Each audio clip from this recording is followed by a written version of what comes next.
Hasta el almirante del acorazado se llevó un frasquito, convencido por él de que también era bueno para los plomos envenenados de los anarquistas, y los tripulantes no se conformaron con tomarle subido en la mesa los retratos en colores, que no pudieron tomarle muerto, sino que le hicieron firmar autógrafos hasta que los calambres le torcieron los brazos. Era casi de noche, y solo quedábamos en el puerto los más perplejos, cuando él buscó con la mirada a alguno que tuviera cara de bobo para que lo ayudara a guardar los frascos, y por supuesto se fijó en mí. Aquella fue como la mirada del destino, no solo del mío, sino también del suyo, pues de eso hace más de un siglo, y ambos nos acordamos todavía como si hubiera sido el domingo pasado. El caso es que estábamos metiendo su botica de circo en aquel baúl con vueltas de púrpura que más bien parecía el sepulcro de un erudito, cuando él debió verme por dentro alguna luz que no me había visto antes, porque me preguntó de mala índole: ¿quién eres tú? Y yo le contesté que era el único huérfano de padre y madre a quien todavía no se le había muerto el papá. Y él soltó unas carcajadas más estrepitosas que las del veneno, y me preguntó después: ¿qué haces en la vida? Y yo le contesté que no hacía nada más que estar vivo, porque todo lo demás no valía la pena. Y todavía llorando de risa me preguntó: ¿cuál es la ciencia que más quisiera conocer en el mundo? Y esa fue la única vez en la que le contesté sin burlas de verdad, que quería ser adivino. Y entonces no se volvió a reír, sino que me dijo, como pensando de viva voz, que para eso me faltaba poco, pues ya tenía lo más fácil de aprender, que era mi cara de bobo. Esa misma noche habló con mi padre, y por 1,2 reales y una baraja de pronosticar adulterios, me compró para siempre. Así era Plancamán el malo, porque el bueno soy yo. Era capaz de convencer a un astrónomo de que el mes de febrero no era más que un rebaño de elefantes invisibles. Pero cuando se le volteaba la suerte, se volvía bruto del corazón. En sus tiempos de gloria había sido embalsamador de virreyes, y dicen que les componía una cara de tanta autoridad que durante muchos años seguían gobernando mejor que cuando estaban vivos, y que nadie se atrevía a enterrarlos mientras él no volviera a ponerles su semblante de muertos. Pero el prestigio se le descalabró con la invención de un ajedrez que nunca acabar, que volvió loco a un capellán y provocó 2 suicidios ilustres, y así fue decayendo de intérprete de sueños en hipnotizador de cumpleaños, de sacador de muelas por su gestión, en curandero de feria, de modo que por la época en que nos conocimos ya lo miraban de medio lado hasta los filibusteros. Andábamos a la deriva con nuestro tenderete de chanchullos, y la vida era una eterna zozobra, tratando de vender los supositorios de evasión que volvían transparentes a los contrabandistas, las gotas furtivas que las esposas bautizadas echaban en la sopa para infundir el temor de Dios en los maridos holandeses, y todo lo que ustedes quieran comprar por su propia voluntad, señoras y señores, porque esto no es una orden, sino un consejo. Y al fin y al cabo, tampoco la felicidad es una obligación. Sin embargo, por mucho que nos muriéramos de risa de sus ocurrencias, la verdad es que a duras penas no alcanzaba para comer, y su última esperanza se fundaba en mi vocación de adivino. Me encerraba en el baúl sepulcral disfrazado de japonés y amarrado con cadenas de estribor para que tratara de adivinar lo que pudiera,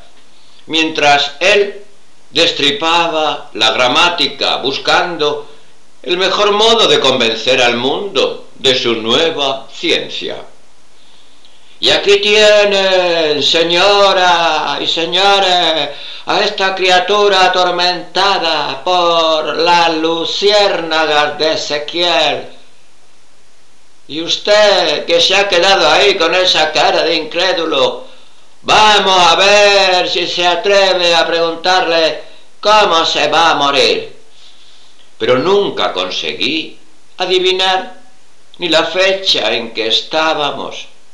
Así que él me desahució.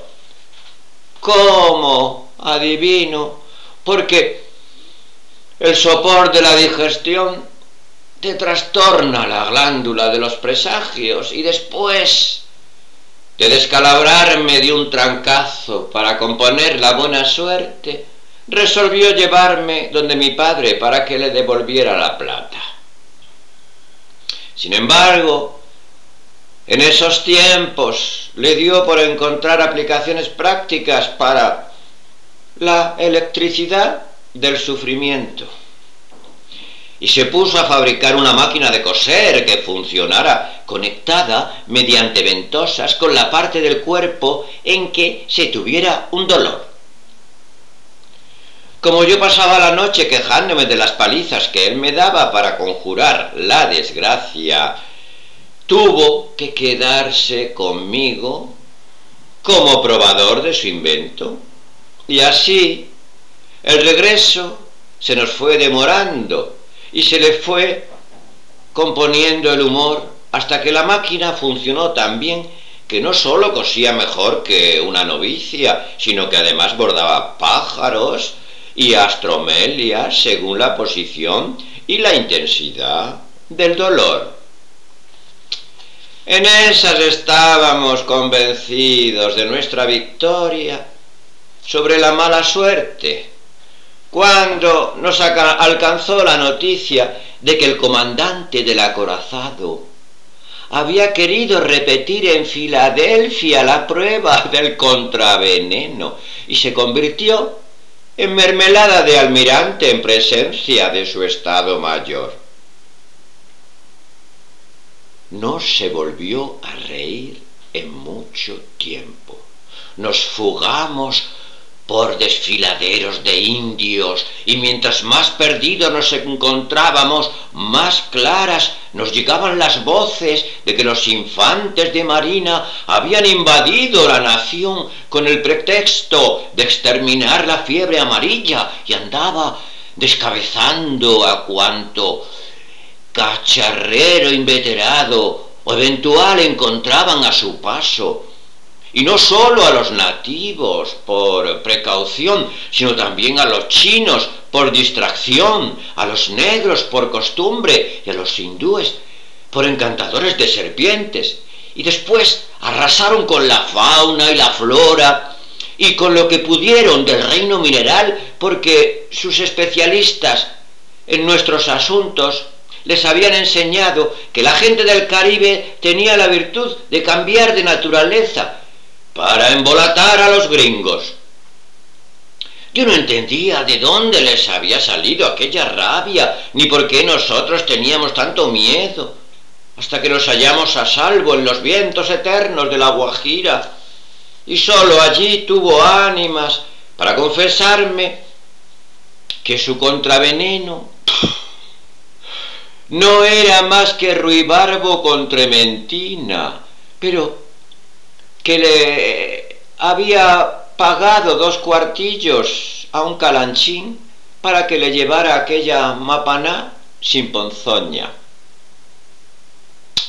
Nos quedamos en las ruinas de una misión colonial, engañados, con la esperanza de que pasaran los contrabandistas, que eran hombres de fiar y los únicos capaces de aventurarse bajo el sol mercurial de aquellos yermos de salitre. Al principio comíamos salamandras ahumadas con flores de escombros, y aún nos quedaba espíritu para reírnos cuando tratamos de comernos sus polainas hervidas, pero al final nos comimos hasta las telarañas de agua de los aljibes, y solo entonces nos dimos cuenta de la falta que nos hacía el mundo. Como yo no conocía en aquel tiempo ningún recurso contra la muerte, simplemente me acosté a esperarla donde me doliera menos, mientras él deliraba con el recuerdo de una mujer tan tierna que podía pasar suspirando a través de las paredes, pero también aquel recuerdo inventado era un artificio de su ingenio para burlar a la muerte con lástimas de amor. Sin embargo, a la hora en que debíamos habernos muerto, se me acercó más vivo que nunca y estuvo la noche entera vigilándome la agonía, pensando que con tanta fuerza, con tanta fuerza, que todavía no he logrado saber si lo que silbaba entre los escombros era el viento o su pensamiento. Y antes del amanecer me dijo con la misma voz y la misma determinación de otra época que ahora conocía la verdad, y era que yo le había vuelto a torcer la suerte, de modo que amárrate bien los pantalones, porque lo mismo que me la torciste, me la vas a enderezar.